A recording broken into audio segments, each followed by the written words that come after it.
Well, we finally got her back. It was not cheap. Let's talk about it. New grease. That is not supposed to be there. Let's go. Got the truck, the work on that truck done, and this truck we did the DPF because it was plugged. Nice. So this truck is gonna need a little bit more work. We basically need all new tires and it needs an alignment, but we fixed the seat. I'll give it a second to air up and then you'll see the seat raised. But yeah, it needs quite a bit of work. But that's why we have a shop, so we can fix our own stuff. Like, these tires are wearing funny, so when my last driver was over the road, this tire was really worn funny, so we had to change it out. And this one's bouncing funny. You can see it's bubbling a little bit, so it's wearing off. So it needs a total alignment. And the steering we're going to rebuild the steering, which if you were to do that at an OEM shop, it'd probably be $5,000 to $6,000, but it'll only be about $2,000 if we do it in-house. So I would have the warranty do it. Or no, not have the warranty. I can't have the warranty do it because it's technically wear parts. Your suspension, brakes, air ride, all of that is not warrantyable because it is wear parts. So the only thing that the warranty will cover is engine, transmission, clutch, and emissions. So, fun.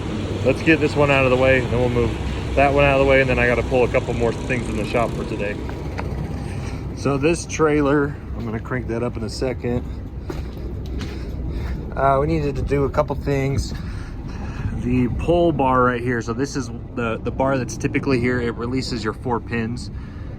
Well, this is kind of in the way, but that pull bar was bent, so we took it off and we ordered a new one. They're really not that expensive. It's just a pain to take the thing apart, but it's been sitting here out of service. This bar needs to be, you need to weld another strip on the other side. It's slid out. So anyways, easy fix, but it's just been sitting here for 2 days. So pull that into the shop and we will fix it up. Not too shabby, not too shabby. It's really hard when you're backing into the shop because it's really dark in here compared to outside. So it's hard to see like where I am going and how far I have. But yeah, I got plenty of room still. Good. Good. So we'll get this all fixed up real quick and then I can use this trailer again. Ooh, somebody hit me right here. That's interesting. Oh well. It's a wow. The clouds look pretty cool. I don't know if we're gonna get a storm or not, but that looks pretty dark. With the sun there, you get a cool effect in the sky.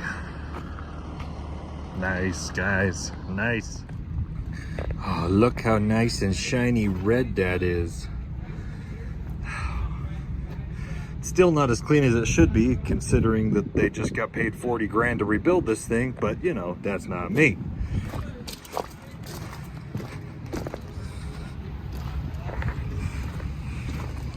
Coolant's full, steer tight. Only problem is, that rear differential's still leaking, and Peterbilt redid it, so they're gonna warranty it, even though we just got this truck back from the shop. And Peterbilt, I'm taking it back over there to redo the rear ends. So fun. Oh man.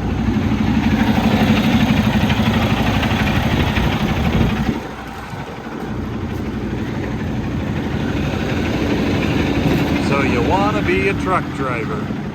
As much as I complain about these Cummins, they do sound pretty good, so I don't know. Let's go.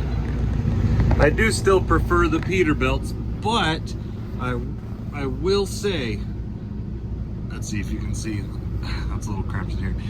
That is the top bunk and that is the bottom bunk. I don't know if you can kind of see up there. This bottom bunk, I believe, is a full-size bed. So you have way, way more relaxing room in the big studio Kenworth bunks than you do in the Peterbilts. And I really like that. It's, you know, the Aero style new Peterbilts are also pretty big, but I think the T680 sleepers are bigger. So if comfort's a big factor in deciding on what truck you want to buy, and you know, you're a big guy, you need a lot of room, you're going to be on the road for weeks and weeks at a time, the Kenworth is probably going to be better. So anyways, very comfortable leather seats, 10-speed. We are at the big red oval Peterbilt, Ogden, Utah, yet again with this same truck. Yes sirree, we are back here. But the truck seems to be running pretty good, which is good. The only thing they're doing now is the differential, which I just got verification they're gonna warranty it. Peterbilt did the differentials on this truck about 8 months ago. So yeah, that's pretty bad on their part that it's leaking 8 months later. You know, there's some people that go more than 1 million miles without even ever servicing their differentials, let alone 8 months. There's 522,000 miles, so just over 500,000 miles on this truck right now. Cummins X15 2018 truck. So let me give you a timeline on why this truck has come here 4 times in the last 6 weeks, and the truck has basically been down since then. So here's the timeline. Here's 6 weeks ago. The coolant's turning a little bit black, and there's water coolant in the oil, so it's mixing fluids, which is not good. Which is one of the biggest signs that you probably have a head rebuild. What everyone is deathly afraid of, for good reason. So 6 weeks ago, we bring the truck here, like, hey, oil coolant are mixing. Probably need to look into it. They say the turbo mounts are bad. And I'm like, I doubt it, but sure. Warranty, you know, the problem with the warranty is that it takes them like 2 weeks or more, depending on how big the job is. It'll take them 2 weeks or more to approve the charges. So we have to pay for their diagnostic, whatever their 10 hours is, to diagnose the problem. Not quite 10 hours. For the engine rebuild, they had to, or for the DPF that they did on the other truck, it was like 5 hours. Anyways, this truck, we had to pay for the time to diagnose it. They approved to get the turbo rebuilt with the turbo mounts and actuators and whatever.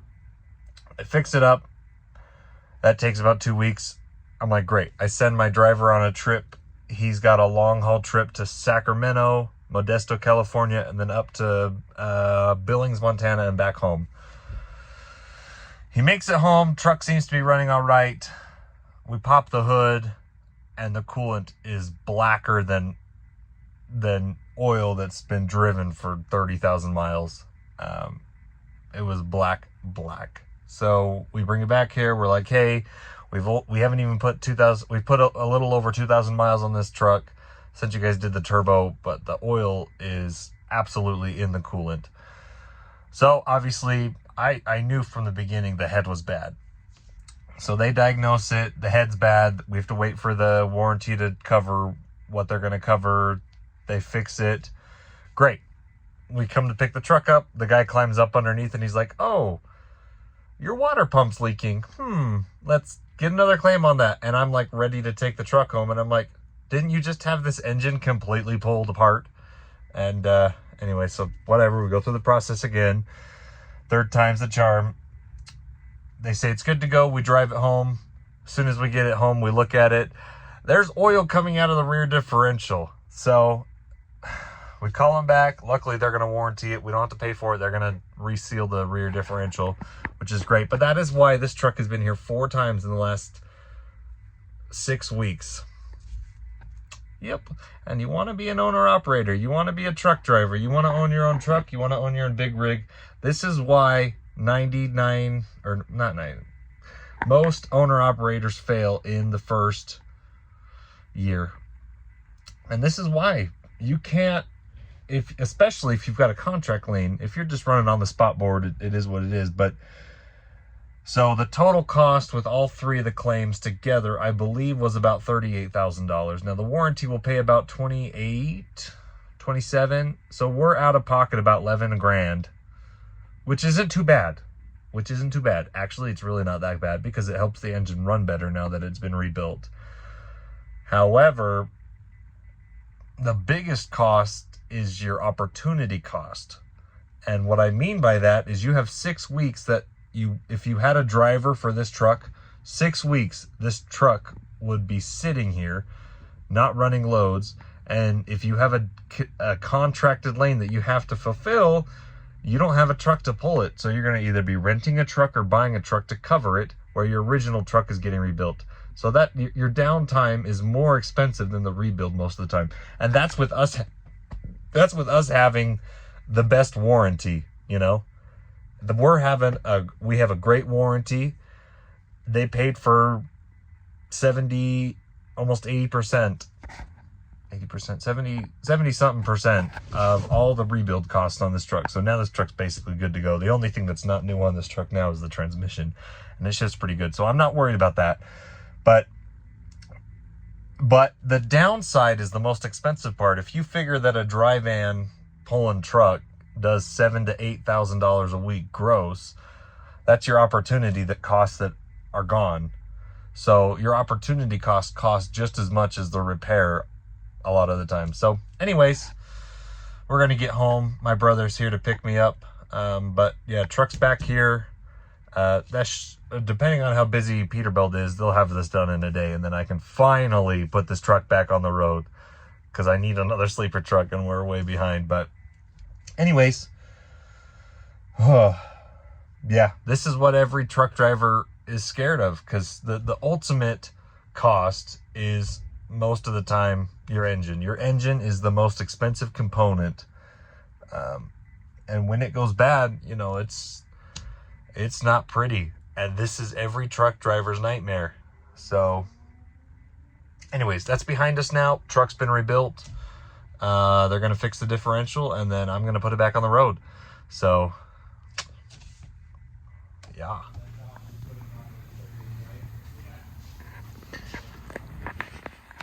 We've got all of our blue trucks in a line.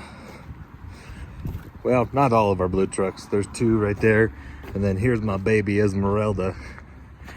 We are going to be taking her this weekend. I am so excited.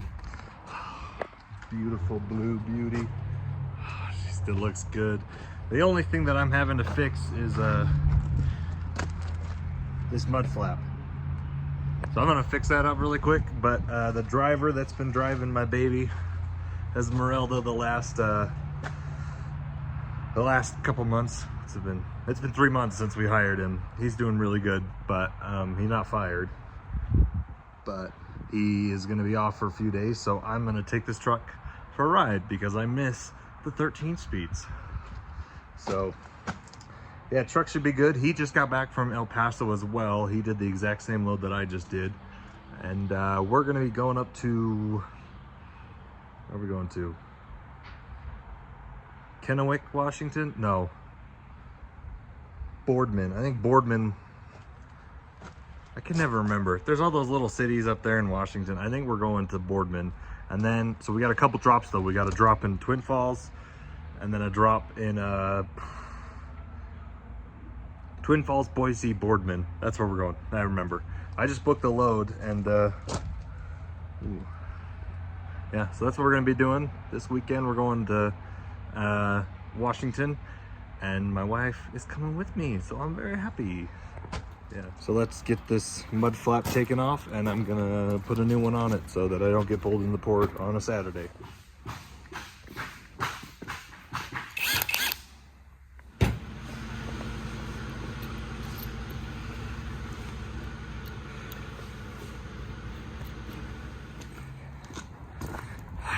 These 2 big blues. Got the mud flap on. Let's secure it. Yes, sir. She's ready to go. I know y'all have been anticipating it. But we got this sucker out. Split for the win, baby-o. I'm really hoping that this place I'm delivering to doesn't have tight backs, because I don't know where the switch is to raise the, because I can raise my back axle so that all the weight's on this one when you turn sharp. But anyways, that tire is really dirty. I don't know why. I'm excited. Let's go. Oh, look at that beautiful floor. It's a Virgin Ford. Never seen a load. Heck yeah, guys. Insulated trailer. Let's go.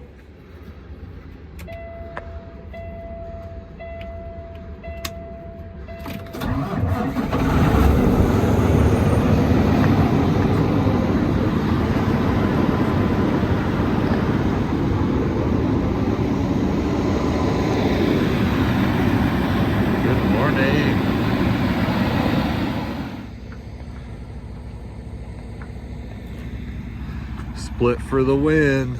Man, those wheels look nice. Let's get going. Okay, so that's the door I'm backing into. I'm here. It is 4:25 a.m. My appointment's not until 5. But the guy just came out to tell me I have to wait for one more truck and then they're gonna load me. And then I can back into the door. So, heck yeah, bro. That's not too bad. He told me that these 3 docks were all there, so I could go in any of these 3. It's not too tight of a back, but you know, you really don't want to back too hard with these split axle trailers. You want to give them as much room as you possibly can. It's a little bit stressful. They because my E tracks they're horizontal, not vertical. The broker didn't tell me that I needed vertical E-tracks, but the guy was a little bit concerned that he wouldn't be able to secure this load that I'm taking right now. But I don't know if you can see them right now. They're loading the trailer, so that's good.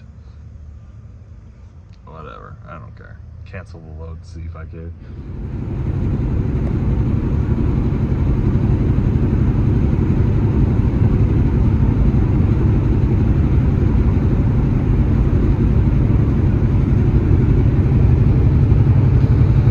Beautiful sunrise, here we come. I love it when the mountains start to turn orange right before the sun comes up. Yeah, that's not a view you really get too many places in the world. See, it's kind of glowing over there by the clouds. All right, we are loaded, headed to Idaho. Just almost to Brigham City. Christine's got her go-go juice. Come on, let's go.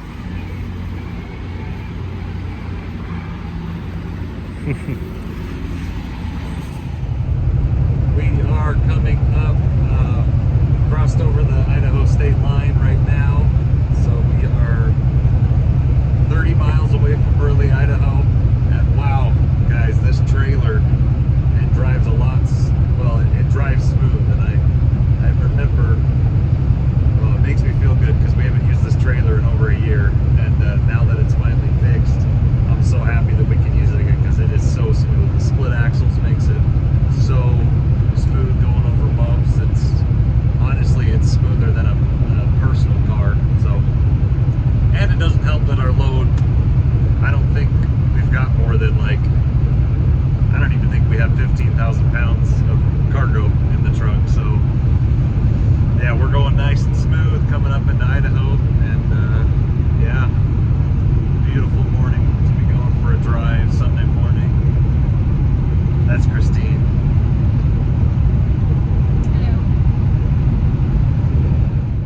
First delivery, Twin Falls, Idaho.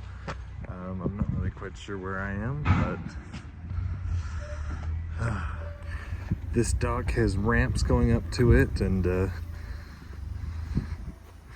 luckily he had plenty of room for me to pull forward and back straight because I didn't want to crank very hard. Not that it matters. I mean, I think we only have 9,000 pounds of cargo on us, so sounds like he's done. Over to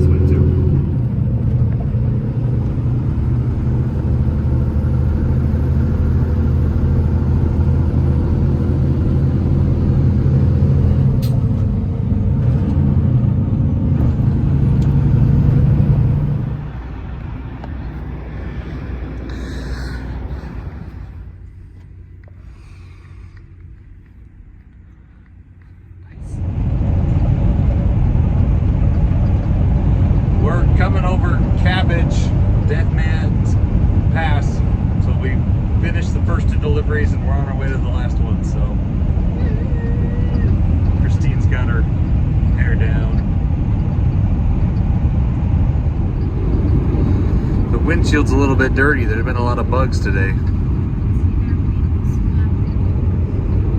Yeah, you can see all the dead bugs on the windshield. I need to stop and wipe them off. When we get fuel at the Space Age, I'll stop. There's one of our other trucks down there running away. We are here at the Arrowhead. Oh, dang it. I didn't pull my phone out in time. That's one of my other drivers. He's the one that's driving our new, there you go. Freightliner. Our new Freightliner, yep. There goes Drew. He's going the other way. He just got loaded from one of our dedicated accounts and he's headed home. And we got to get unloaded and then get reloaded to come home. So he's a whole day ahead of us, but kind of funny to see. There he is. There's our Freightliner Freddy. Haven't driven that truck in a while, but he's been driving it full time. So I prefer Esmeralda more with the 13 speed. I love that truck. I know you do. Christine likes the Freightliner more. It's more. It has a TV in it, and I can play Animal Crossing. Yeah. But the 13 speed and the big Cummins engine is way more fun going up hills, so.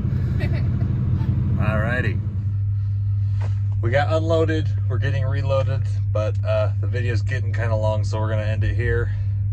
And I'm gonna go pull up to the rest stop down the road and we're gonna end the video here. Drive safe, see you in the next video, guys. Bye.